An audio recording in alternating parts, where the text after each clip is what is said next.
दोस्तों नमस्कार।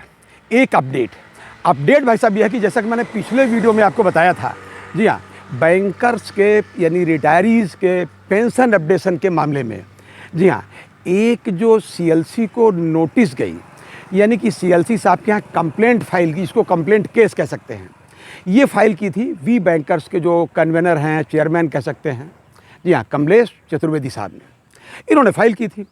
तो उसके बाद में हुआ ये मैं बता चुका हूँ पिछले वीडियो में आपको कि लेबर ऑफिस से, लेबर कमिश्नर के यहाँ से नोटिसेस गई, किसको गई?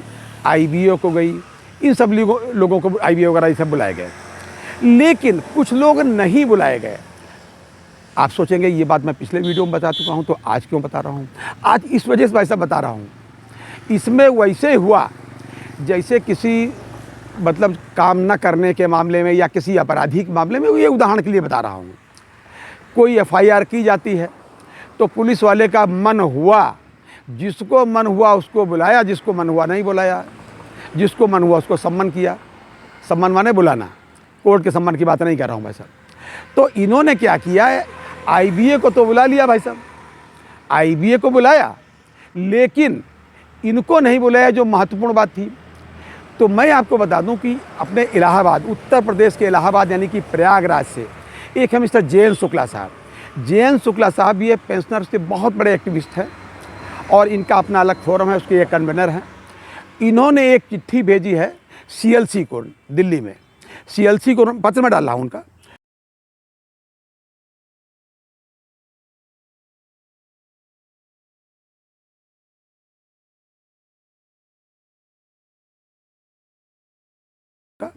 तो उसमें इन्होंने चिट्ठी में साफ लिखा है कि साहब, कमलेश चतुर्वेदी साहब ने, जो कि वी बैंकर्स के कन्वेनर हैं, ये कंप्लेंट फाइल की। 12th बीपीएस यानी कि 12वां जो सेटलमेंट जॉइंट नोट साइन हुआ जी, उसके अवमानना का मतलब है बीच ऑफ कॉन्टैक्ट। उसमें लिखा था एक्स ग्रेशिया का रिव्यू का मामला। एक्स ग्रेशिया का रिव्यू किसको किसको करना था एनुअली, साफ लिखा है। अप्रैल 24 में होना था, नहीं हुआ। अप्रैल 25 में होना था, नहीं हुआ। आज भाई साहब 16 हो गई है, वो भी क्या, मई की। तो इसमें इसको बीच ऑफ कॉन्टैक्ट कह सकते हैं। तो इस मामले में जिसको नहीं बुलाया गया, उसमें क्यों नहीं बुलाया गया भाई?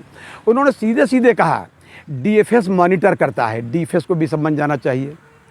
कॉमर्शियल बैंक्स जितनी हैं, उनके सीएमडी और सीईओ, जिनके सीईओ जो हैं, उनको भी भाई समझ जाना चाहिए, वो मॉनिटर करते हैं इस मामले को। एसबीआई के सीएमडी या चेयरमैन साहब को भी जाना चाहिए। इन लोगों को क्यों नहीं बुलाया गया? इनको भी बुलाना चाहिए। ये बात उन्होंने जे एन शुक्ला साहब ने कही है। मैं आपको इसलिए बता रहा हूँ कि एक एक्टिविस्ट जो है, एक एक्टिविस्ट भाई साहब जो है, अपनी अपनी ड्यूटी ईमानदारी से कर रहा है, विशेष करके पेंशनर्स का। लेकिन ये यूएफबीयू वाले भाई साहब, ये आपकी भाई साहब बात तक नहीं उठाते। पिछली बार गए थे, कहाँ आपकी बात उठाई? इनके पास केवल 2 काम है, एक तो 5 डेज बैंकिंग का और दूसरा भाई साहब रिक्रूटमेंट का। तीसरा इनके पास कोई काम है नहीं, बात आप ही करेंगे। स्ट्रेंथ यानी कि जनसंख्या आप बढ़ाते हो, यानी कि पेंशनर इनकी बढ़ाता है। खैर, हम तो अपना समर्थन देते हैं, हम अपना काम कर रहे हैं इनका, कि जिस पौधे को हमने लगाया है वो पौधा तो आगे बढ़ना ही चाहिए। लेकिन ये इस बात को ध्यान नहीं देते कि हम इसको कहाँ से कहाँ लाए हैं सींच करके। खैर, अपडेट ये है कि ये अब और इनको भी नोटिस जाती है या नहीं जाती है सीएलसी के द्वारा, ये हमें देखना है। लेकिन ये भी इसी में उतने ही प्रतिवादी उनको बनना चाहिए, उतने ही अपराधी या दोषी आप कह लीजिए हैं जितने की आईबीए वाले। तो केवल आईबीए ही क्यों, देखते हैं भाई इनको जाता कि नहीं जाता। ये था आज तक का अपडेट। अगली बार किसी अन्य अपडेट के साथ फिर हाजिर होते हैं, तब तक के लिए इजाज़त दीजिए। और हाँ, अपनी सेहत का पूरा ध्यान रखिए। जय हिंद, जय भारत, नमस्कार।